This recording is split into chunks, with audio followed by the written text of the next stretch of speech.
Hello everyone, good evening. বিকেলবেলা ঘুম থেকে উঠে দেখি যে বাইরে প্রচুর বৃষ্টি হয়েছে, এমনকি এখনও বৃষ্টি পড়ে চলেছে। তো আমি ছাতা নিয়ে বেরিয়ে দেখছিলাম যে কতটা পরিমাণ বৃষ্টি হয়েছে। তো ড্রেনের অবস্থা গিয়ে দেখি যে ভালোই বৃষ্টি হয়েছে।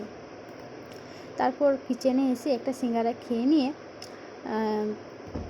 ভাবলাম যে কী আজকে রান্না করা যায়, মানে রাত্রেবেলা আর বিকেলবেলাতে। তো ভাবলাম বিকেলবেলাতে পাস্তা বানাবো আর রাত্রেবেলা আলুর তরকারি, তার সাথে লিট্টি বানাবো। সেই মতো আমি সব কিছু রেডি করে রেখেছি, সবজি টবজি কেটে সব কিছু। তার মধ্যে আমি আটাটাও আগে থেকে মেখে রেখে দিয়েছি সাইডে। তারপর আমি এই যে কড়াইয়ের মধ্যে পেঁয়াজ, পাঁচফোড়ন, শুকনো লঙ্কা, টমেটো, কাঁচা লঙ্কাগুলো সব ভেজে নিচ্ছি।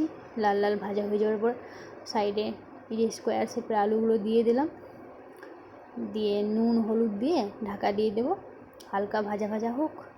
এরপর আমি কুকারে ওইদিকে পাস্তাটা সেদ্ধ করে নিচ্ছিলাম। আচ্ছা, পাস্তা কি কেউ কুকারে সেদ্ধ করো? যদি কেউ সেদ্ধ করে থাকো তাহলে অবশ্যই কমেন্টে জানিও।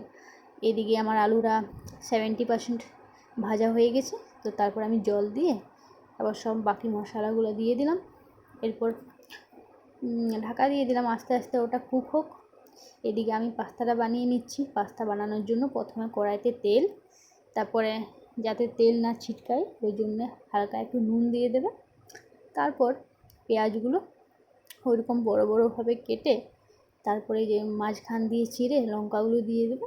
তারপর ওইরকম একটু বড় বড় টাইপের টমেটোগুলো দিয়ে দেবে। আর একটু বড় বড় টাইপের কাটলে একটু ভালো লাগে আর কি খেতে, আর দেখতেও ভালো লাগে জিনিসগুলো।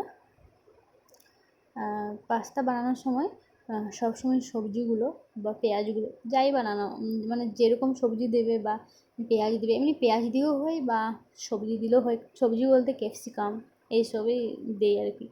তো বেশি ভাজা যাবে না, বেশি ভাজলে খারাপ লাগবে খেতে। তো তারপরে soya sauce, kasundi, tomato sauce দিয়ে লঙ্কা গুঁড়ো দিয়ে তার উপর পাস্তাগুলো ঢেলে দেবে, দিয়ে তার উপর দিয়ে পাস্তা মশলা, কেউ কেউ আবার যদি ম্যাগি মশলা দিতে চাও ম্যাগি মশলাও দিতে পারো, দিয়ে নুনটা ঠিকভাবে মানে টেস্ট করে নেবে যে ঠিক হয়েছে না। এই যে পাস্তা রেডি। পাস্তার কালারটা দেখতে জাস্ট ওয়াও, সাধারণ খেতে হয়েছিল। মাকে আমি রেডি করে নিলাম প্লেটে, মাকে দিয়েও আসলাম, মা খেতে বসে গেছে। আমি এদিকে আটাটা মেখে রেখেছিলাম, তো মা বললো যে আজকে লিটিটা আমি বানাবো। দিয়ে এই যে মা বানিয়ে নিচ্ছে, আমি দাঁড়িয়ে দাঁড়িয়ে ভিডিও বানাচ্ছিলাম। আচ্ছা, লিট্টি কি কেউ খেয়েছো?